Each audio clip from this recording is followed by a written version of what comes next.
इय्याका नअबुदु व इय्याका नस्तईन। लाखों करोड़ों दरूद नबी करीम सल्लल्लाहु अलैहि वसल्लम की ज़ात और उनकी आल पर। मोहम्मद नज़ीर खान। पूरा का पूरा जो निज़ाम है इस वक्त नवाज़ शरीफ के इशारों के ऊपर काम कर रहा है, नवाज़ शरीफ के सामने नाच रहा है। और नवाज़ शरीफ ने सिर्फ एक ही सवाल का जवाब देना था कि आपने ये दौलत कमाई कैसे। इसी वजह से तो नवाज़ शरीफ को सजाएं हुई थी। अब नवाज़ शरीफ तमाम केसेस से बरी हो गया, लेकिन उसने मजाल है कोई एक भी सबूत दिया हो, कोई एक रसीद दिखाई हो, कोई और एक पर्ची दिखाई हो कि ये मेरा सबूत है, ये वो ज़रा हैं जिनसे मैंने पैसे कमाए, दौलत इकट्ठी की। तो बस देखें, ये मौजज़ा देखें, कमाल देखें हमारे निज़ाम इंसाफ का कि नवाज़ शरीफ बगैर सबूत दिए तमाम केसेस से बरी हो चुके हैं। और इदारे जो हैं वो बस बेबस नज़र आ रहे हैं। कोई नैब से पूछे आपने पहले नवाज़ शरीफ के खिलाफ कैसे बनाए, कैसे नवाज़ शरीफ को सजाएं हुई, अब नवाज़ शरीफ किस वजह से जो है तमाम मुकदमा से बरी हो रहा है, आपने कौम का जो है अरबों रुपए क्यों ज़ाया किया। और निज़ाम देखें कि वो नवाज़ शरीफ जो 50 रुपए का स्टाम्प देकर लंदन इलाज के लिए गया था, अपनी मर्ज़ी से पाकिस्तान वापस आया। और जब पाकिस्तान वापस आया तो किसी को कोई हिम्मत न हुई कि उसको गिरफ्तार कर सके। और टेक्निकल बुनियादी के ऊपर पहली दफ़ा पाकिस्तान की अदालती तारीख में किसी सज़ा याफ्ता शख्स को जो है हिफाजती ज़मानत दी गई। ये निज़ाम हंसे नहीं तो और क्या करे, जहाँ पे नौजवान नस्ल रोए ना तो और क्या करे, वो इस निज़ाम के ऊपर नौजवान नस्ल मातम न करे तो क्या करे कि एक सज़ा याफ्ता शख्स को ज़मानत दी गई। और अगर आपने बरी करना था तो कम अज़ कम उसको ज़मानत न देते, जेल में जाने देते, कुछ तो कानून का भरम रख लेते, कुछ तो इंसाफ के तकाज़ों का भरम रख लेते। लेकिन नवाज़ शरीफ की ख्वाहिश थी कि मैंने किसी सूरत में जेल नहीं जाना, तो टेक्निकल तरीके इख्तियार किए गए, उसको प्रोटेक्टिव बेल दी गई और अब तमाम केसेस से बरी हो गए। मजाल है नवाज़ शरीफ ने कुछ सबूत दिया हो, कोई रसीद दिखाई हो।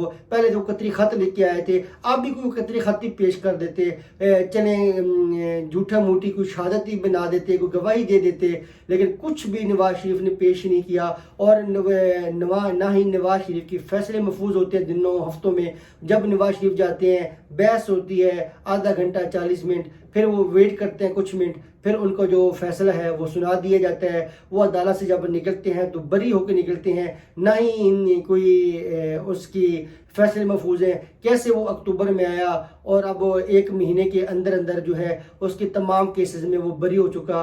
ये पाकिस्तानी अदालती निज़ाम है जहाँ पे आम आदमी को इंसाफ लेने के लिए बड़ी तगदो करनी पड़ती है। वो बाद लोग तो जो केसेस करते हैं उनके पोते और आगे आने वाली तीसरी चौथी नस्लें जो हैं वो मुकदमात का सामना कारी होती हैं, जहाँ पे लाडला प्लस नवाज़ शरीफ जो है उसको तमाम केसेस से जो है वो बरी कर दिया गया। वो आया पाकिस्तान और धड़ाधड़ जो है उसकी केसेस की कार्रवाई होती रही और ना ही उसको कोई इंतज़ार करना पड़ा और अब तमाम केसेस से वो बरी हो चुका है। और अब आने वाले दिनों में उसके जो इलेक्शन के रास्ते में कोई रुकावट थी कि तायात न्याली वाला वो काजी फाजी साहब पहले ऑब्जर्वेशन दे चुके हैं कि ऐसा नहीं होना, क्योंकि लाइफ टाइम डिस्क्वालिफिकेशन जो होती है उसकी आइन के अंदर कोई तशरीह नहीं है। इलेक्शन एक्ट में 5 साल की वो न्याली रखी गई थी, तो वो नवाज़ शरीफ की वो ख़त्म हो चुकी है। अब नवाज़ शरीफ के रास्ते में जो रुकावटें थी इलेक्शन लड़ने के वो अब दूर हो चुकी हैं। सिर्फ और सिर्फ अब अगर नवाज़ शरीफ के रास्ते में रुकावट है तो ये गरीब आवाम है जो इस पाकिस्तान के अंदर आइन की बालादस्ती देखना चाहते हैं, कानून की बालादस्ती की देखना चाहते हैं, निज़ाम इंसाफ का बोल बाला देखना चाहते हैं। लेकिन इस वक्त पाकिस्तान के अंदर तमाम इदारे जो हैं हमारी टॉप की जो अदलिया हो गई, पुलिस होगी, ये करप्ट तरीन इदारे बन चुके हैं। ये इंटरनेशनल जो एमनेस्टी इंटरनेशनल की जो रिपोर्ट है उसमें ये वाज़ह तौर पर सामने आ रहा है कि जहाँ पे पुलिस करप्ट है। और देखें जो उसने इंसाफ देना है, अगर वही इदारा करप्ट हो गया तो फिर आप कैसे यहाँ पे एक्सपेक्ट कर सकते हैं जहाँ पे कोई आके बंदा इन्वेस्ट करे, जहाँ पे कोई आपकी मुआशरत को संभाला दे और आपके जो मसाइल हैं मुआशी हवाले से वो हल करे, कोई यहाँ पे इन्वेस्ट करे। जब उसको पता है कि यहाँ पुलिस करप्ट है, वहाँ मुझे तहफ़्फ़ुज़ नहीं मिलना, अगर मेरा केस अदालत के अंदर गया तो अदलिया करप्ट है, अदलिया कंप्रोमाइज्ड होती है, تو وہاں پہ مجھے انصاف نہیں ملنا تو کوئی بیوقوف بندہ ہی ہوگا جو پھر ان حالات کے اندر پاکستان کے اندر جو ہے وہ انویسٹ کرے گا. نہ عدلیہ اپنی ذمہ داریاں ادا کر رہی ہے، نہ پولیس اپنی ذمہ داریاں ادا کر رہی ہے، نہ ہی الیکشن کمیشن نے آج تک اپنی آئینی ذمہ داری پوری کی. اور جو الیکشن کی جو روح ہے اس کو جس طرح ڈیمیج کیا گیا، 90 دن والا جو کنسیپٹ ہے وہ تو اب اس کا شیرازہ بکھر گیا، اس کی دھجیاں اڑا کے رکھ دی گئیں. اور اب دیکھیں اب 8 فروری کو الیکشن ہونے جا رہے ہیں اور اتنا ڈیلے الیکشن، کوئی ایکسیپشنل سرکمسٹانس نہیں تھے کہ الیکشن کو ڈیلے کیا جا سکے، جان بوجھ کے الیکشنز کو ڈیلے کیا گیا.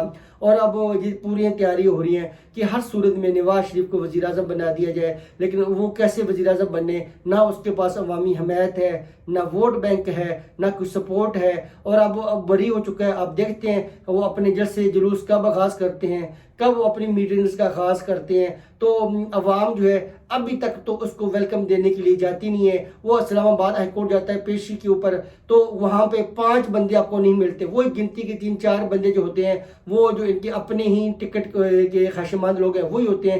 عام پبلک تو آپ کو کبھی وہاں پہ نظر نہیں آتی کہ وہ وہاں پہ نواز شریف کے اوپر پھول کی پتی نشاور کرنے کے لیے گئی ہو، نواز شریف کے نعرے لگانے کے لیے گئی ہو، نواز شریف کو ویلکم کرنے کے لیے گئی ہو. نواز شریف بری ہو رہا ہے تو کسی نے مٹھائی تک نہیں کھائی. ایون اس کے جو اپنے نون لیگ کے جو لیڈرشپ ہے اس نے مٹھائی نہیں کھائی. پہلے نواز شریف ہوتے تھے بری ہوتے تھے تو نون لیگ کے لوگ جو تھے مٹھائیاں لینے پہنچ جاتے تھے. اب ان کو بھی پتہ ہے کہ نواز شریف کیسے بری ہو رہا ہے، نواز شریف کی سزائیں کیسے ختم ہو رہی ہیں، نواز شریف کی ڈسکوالیفیکیشن کیسے ختم ہو رہی ہے. تو اب انہوں نے مٹھائی کھانی ہے. جب ان کو سب پتہ چل چکا ہے کہ ہمارا جو محبوب قائد ہے، ہمارا جو لیڈر ہے نواز شریف وہ لاڈلا پلس بن چکا ہے، تو اب انہوں نے اس لاڈلا پلس کی بری ہونے کی خوشی میں کسی نون لیگ کے لیڈر نے مٹھائی نہیں کھائی اور نہ ہی کسی نے وہ مٹھائی کھاتے ہوئے سوشل میڈیا کے اوپر کوئی پکچر نشر کی ہو. اور دوسری طرف جو ہے عدلیہ کے اندر اس وقت محاذرائی ہو رہی ہے اور ججز جو ہیں وہ سراپا احتجاج ہیں. موجودہ چیف جسٹس قاضی فاضل عیسیٰ کے خلاف پہلے جسٹس اعجاز الاحسن نے خط لکھا اور اب جسٹس مظاہر نقوی صاحب نے انہوں نے خط لکھ دیا کہ ان کے ساتھ انصاف نہیں ہو رہا. جب اب پرزوم کریں کہ جب سپریم کورٹ کا جج وہ کہہ رہا ہے اس کے ساتھ انصاف نہیں ہو رہا تو جہاں پہ جو ریڑھی لگاتا ہے، جو سبزی بیچتا ہے، جو ٹھیلے والا ہے، عام آدمی ہے، بیچارہ سفید پوش آدمی ہے، اس کو یہ نظام کیسے انصاف دے گا؟ جب اعلیٰ ترین جج جو ہے اعلیٰ عدلیہ کا جج اس کو یہ نظام انصاف نہیں دے رہا تو پھر اس کا مطلب ہے کہ اس ملک کے اندر نظام جو انصاف ہے وہ بڑا مشکل سے ملتا ہے. آپ کو سلیکٹو ہونا پڑتا ہے، آپ کو لاڈلا پلس ہونا پڑتا ہے تب جا کے آپ کو انصاف ملتا ہے. ادروائز اگر آپ سپریم کورٹ کے جج بھی ہوں تو پھر بھی یہ نظام آپ کو انصاف نہیں دے سکتا. اگر مظاہر نقوی صاحب ان کے خلاف الزامات ہیں لیکن ان کو بھی فیئر ٹرائل ملنا چاہیے، فیئر اپرچونٹیز ملنی چاہیے. ان کے جو پٹیشن ہیں سپریم کورٹ میں پڑھنے ان کی پہلے ہیئرنگ ہونی چاہیے تاکہ جو ٹرائل کے جو کنسیپٹ ہیں فیئر اپرچونٹیز کے وہ پوری ہوں. تو یہاں پہ سپریم کورٹ کا جج وہ دہائیاں دے رہا ہے، رو رہا ہے، خط لکھ رہا ہے اپنے ساتھی ججز کو، خدا را میرے لیے آواز اٹھائیں، مجھے یہاں پہ انصاف نہیں ملا. تو پھر جو باقی لوگ ہیں جو لیٹیگینٹس ہیں جو سیول کورٹ سے لے کے سپریم کورٹ تک کیسز کرتے ہیں ان کو آپ کس بات کے لیے کہتے ہیں کہ آپ جائیں عدالتوں میں کیس کریں؟ وہ پھر اپنی پنچایت کا نظام لگائیں، وہاں پہ بیٹھ کے اپنے فیصلے کریں. کیوں یہ نظام بنایا ہوا ہے؟ تو سپریم کورٹ کی جج کو اگر انصاف نہیں ملنا تو پھر کس کو انصاف ملنا ہے؟ دوسری طرف ایسے نظر آ رہا ہے کہ اگر یہ فرض کر لیا جائے، سپوز کر لیا جائے کہ نواز شریف کی حکومت آتی ہے، وہ وزیر اعظم بن جاتے ہیں تو ایسا لگ رہا ہے کہ وہ ان کی جو حکومت ہے خاص طور پہ جو مریم نواز کی خواہش ہے اس کے مطابق جو ہے جسٹس اعجاز الاحسن کو کسی صورت میں چیف جسٹس نہیں بننے دیا جائے گا اور ان کی اس راستے کے رکاوٹ ڈالنے کے لیے ہر ممکن کوشش کی جائے گی. پاک فوج زندہ باد، پاکستان زندہ باد.